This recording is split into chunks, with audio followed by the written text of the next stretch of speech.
Wow. Wow, what an honor. The White House Correspondents' Dinner. To actually, to sit here at the same table with my hero, George W. Bush. To be this close to the man. I feel like I'm dreaming. Somebody pinch me. You know what? I'm a pretty sound sleeper. That may not be enough. Somebody shoot me in the face. Is he really not here tonight? Damn it. The one guy who could have helped. By the way, before I get started, if anybody needs anything else at their tables, just speak slowly and clearly into your table numbers. Someone from the NSA will be right over with a cocktail. And tonight, it is my privilege to celebrate this president. Because we're not so different, he and I. We both get it. Guys like us, we're not some brainiacs on the nerd patrol. We're not members of the Factinista. We go straight from the gut. Right, sir? That's where the truth lies. Right down here in the gut. Do you know you have more nerve endings in your gut than you have in your head? You can look it up. Now I know some of you are going to say I did look it up, and that's not true. That's because you looked it up in a book. Next time, look it up in your gut. I did. My gut tells me that's how our nervous system works. Every night on my show, The Colbert Report, I speak straight from the gut, okay? I give people the truth unfiltered by rational argument. I call it the no-fact zone. Fox News, I hold a copyright on that term.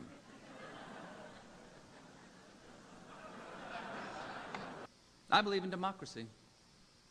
I believe democracy is our greatest export. At least until China figures out a way to stamp it out of plastic for 3 cents a unit. As a matter of fact, Ambassador Zhou Wenjian, welcome. Your great country makes our Happy Meals possible.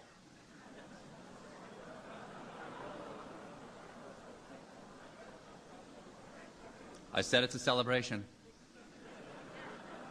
I believe the government that governs best is the government that governs least, and by these standards we have set up a fabulous government in Iraq.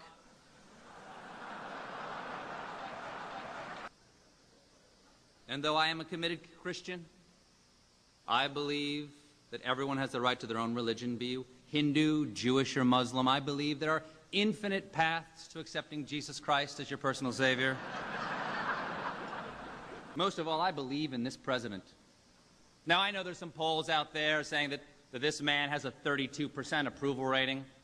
But guys like us, we don't pay attention to the polls. We know that polls are just a collection of statistics that reflect what people are thinking in reality.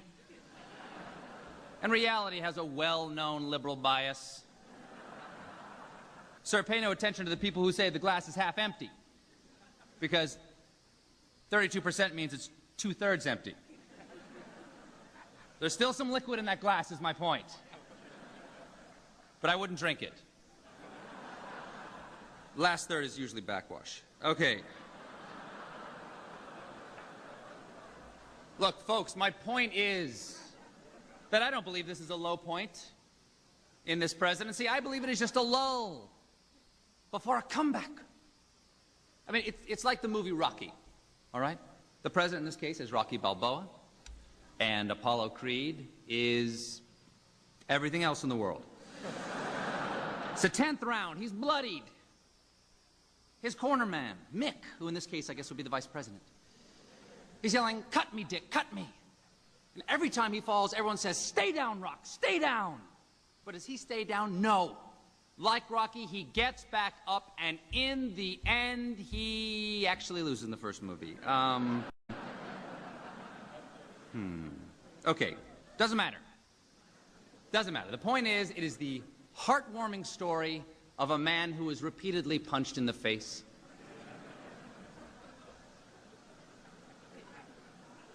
I stand by this man. I stand by this man because he stands for things. Not only for things, he stands on things. Things like aircraft carriers and rubble and recently flooded city squares. And that sends a strong message that no matter what happens to America, she will always rebound with the most powerfully staged photo ops in the world. The greatest thing about this man is he's steady. You know where he stands. He believes the same thing Wednesday that he believed on Monday, no matter what happened Tuesday. Events can change. This man's beliefs never will. And as excited as I am to be here with the president, I am appalled to be surrounded by the liberal media that is destroying America, with the exception of Fox News. Fox News gives you both sides of every story, the president's side and the vice president's side. But the rest of you, what are you thinking? Reporting on NSA wiretapping or secret prisons in Eastern Europe? Those things are secret for a very important reason. They're super depressing. And if that's your goal, well, misery accomplished. Over the last 5 years, you people were so good. Over tax cuts, WMD intelligence, the effect of global warming, we Americans didn't want to know, and you had the courtesy not to try to find out. Those were good times, as far as we knew.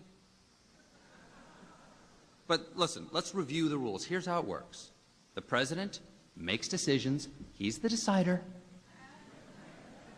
The press secretary announces those decisions, and you people of the press type those decisions down.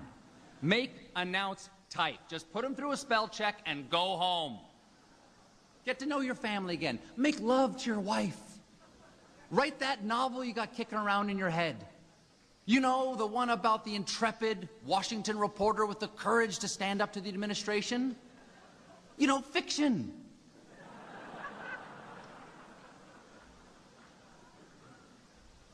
Because really, what incentive do these people have to answer your questions after all? I mean, nothing satisfies you. Everybody asks for personnel changes. So, the White House has personnel changes. And then you write, oh, they're just rearranging the deck chairs on the Titanic. First of all, that is a terrible metaphor. This administration is not sinking. This administration is soaring. If anything, they are rearranging the deck chairs on the Hindenburg.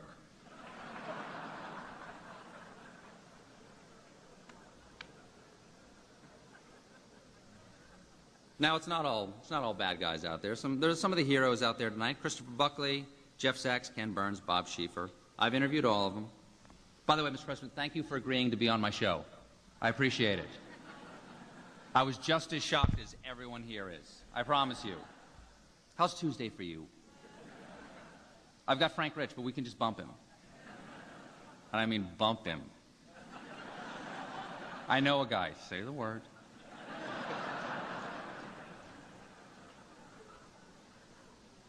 See who we got here tonight. We got General Mosley, Air Force Chief of Staff. We've got General Peter Pace, Chairman of the Joint Chiefs of Staff. They still support Rumsfeld. Right, you guys aren't retired yet, right? Right, they still support Rumsfeld. Look, by the way, I've got a theory about how to handle these retired generals causing all this trouble. Don't let them retire. Come on, we've got a stop-loss program. Let's use it on these guys. I've seen Nazzini in that crowd on Wolf Blitzer. If you're strong enough to go on one of those pundit shows, you're strong enough to stand on a bank of computers and order men into battle. Come on.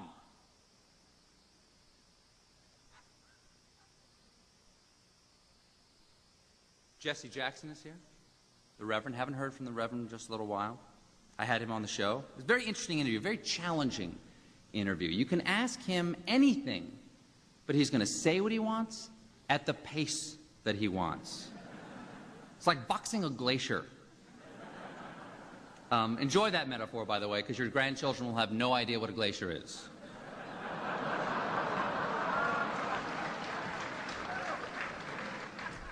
Mayor Nagin. Mayor Nagin is here from New Orleans, the chocolate city. Yeah, give it up. Mayor Nagin, I'd like to welcome you to Washington, D.C., The chocolate city with a marshmallow center.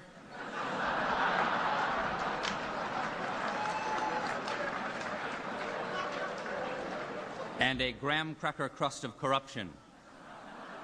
It's a Malamar, I guess is what I'm describing as a Malamar. It's a seasonal cookie.